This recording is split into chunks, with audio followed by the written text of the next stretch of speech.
Hi guys! Kumusta kayo? So sa video na to, papakita ko sa inyo kung paano ko ginawa yung large tote bag. Though hindi ko na mapapakita sa inyo yung pag-measure ko nung pinaka-tote bag kasi that time na nagsusukat ako wala akong storage. So weather yung storage ko. At dahil nga nagloko yung phone ko nung isang araw siya kakahapon, so kinailangan kong i-transfer yung files para magkaroon ng space yung phone ko. Kaya back to editing na naman ako. So yung tinatahi ko na yan is yung pinaka bottom part, yung para magmukha siyang box. Ayan. At natahi ko na pala yung pinaka pocket na nasa labas. Kung nakikita nyo may black lines, yan yung pocket. So nagme-measure ako para pantay yung paglalagyan ko ng handle. Nilagyan ko pala siya ng inner lining na black para malinis tignan sa loob. At yung tinatahi ko na yan, top stitch na para mas matibay. At syempre, mas malinis tignan pagka naka-top stitch. Tinahian ko na rin siya ng manipis na black strap para magkaroon ng konting design at mas malinis na itsura. Alam nyo ba na maraming beses akong naputulan ng karayom dito? So, maraming beses din akong nagpalit.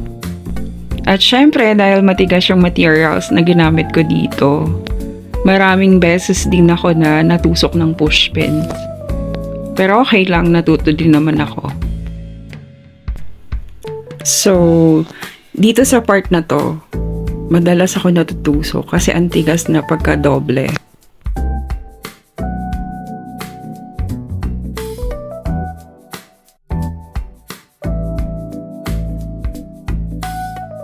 So dito, may measure ko ulit yung kabilang side para pantay yung distance ng handle sa left and right.